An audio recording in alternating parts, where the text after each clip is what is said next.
تفسیر کبیر کے اندر بڑی مارکۃ الآراء تفسیر ہے امام فخر الدین رازی رحمۃ اللہ علیہ کی. آپ نے یہ واقعہ نقل فرمایا ہے کہ حضرت سیدنا موسیٰ کلیم اللہ علیہ نبینا علیہ الصلوۃ والسلام کے بطن مبارک میں پیٹ میں درد ہو گیا. اب آپ نے حضرت سیدنا موسیٰ علیہ نبینا علیہ الصلوۃ والسلام اللہ کے نبی ہیں، آپ نے اس وقت کسی معالج کے پاس نہ گئے بلکہ کوہ طور پر چلے گئے اور رب سے ہم کلام ہوئے. اللہ نے آپ کو یہ شرف عطا فرمایا تھا کہ آپ رب سے کلام کر سکتے تھے اور عرض کی یا باری تعالیٰ میرے بطن میں درد ہے،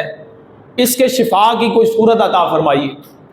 اللہ نے حکم ارشاد فرمایا جنگل میں چلے جاؤ، فلاں جڑی بوٹی ہے اس کا استعمال کرو، آپ کے پیٹ کا درد ختم ہو جائے گا. سیدنا موسیٰ کلیم اللہ علیہ نبینا علیہ الصلوۃ والسلام جنگل میں گئے، آپ نے وہ جڑی بوٹی استعمال کی اور واقعی فاقہ ہو گیا، درد ختم ہو گیا. کچھ ہی عرصے کے بعد سیدنا موسیٰ کلیم اللہ علیہ نبینا علیہ الصلوۃ والسلام کے پیٹ میں پھر درد ہوا. اب آپ خود ہی جنگل میں چلے گئے اور جا کے اسی بوٹی کو لیا، جڑی بوٹی کو، اور استعمال کیا، بجائے کہ وہ درد ٹھیک ہوتا اور بڑھ گیا. اب جب درد زیادہ ہو گئی تو موسیٰ کلیم اللہ علیہ نبینا علیہ الصلوۃ والسلام کوہ طور پر تشریف لے گئے اور عرض کی یا باری تعالیٰ پہلے بھی یہی جڑی بوٹی استعمال کی تھی، اب بھی اسی کو استعمال کیا ہے، پہلے استعمال کیا تو شفا مل گئی،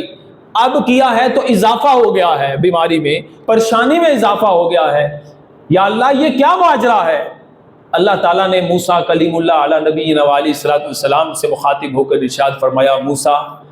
پہلے جب تم جنگل میں جا کر اس جڑی بوٹی کا استعمال کرنے کے لیے گئے تھے تو وہ میرے حکم سے گئے تھے، اس میں میری مشیت شامل تھی، اس میں میرا حکم شامل تھا. اب جب تم گئے ہو تو میرے حکم کے بغیر گئے ہو. یہ یاد رکھ لو کہ دنیا کی ہر چیز انسان کے لیے زہر قاتل ہے، اس کو میرے نام سے شفا ملتی ہے،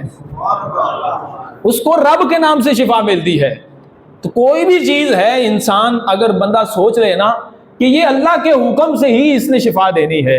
تو پھر سمجھ میں آ جاتی ہے کہ یار جب ہم ڈاکٹر کے پاس جاتے ہیں یا کوئی بھی کسی بندے کی معاونت اختیار کرتے ہیں تو بعد میں بھی ہم یہی کہتے ہیں کہ اللہ کے حکم سے ہی ہونا ہے، تو پہلے ہی کیوں نہ ہم سچے دل سے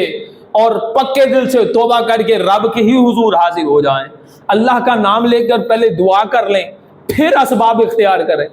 ہمارا معاملہ الٹ ہوتا جا رہا ہے کہ ہم پہلے دنیاوی اسباب اختیار کرتے ہیں، جب اس سے رہ جاتے ہیں پھر جا کر ہم اللہ کی بارگاہ میں اب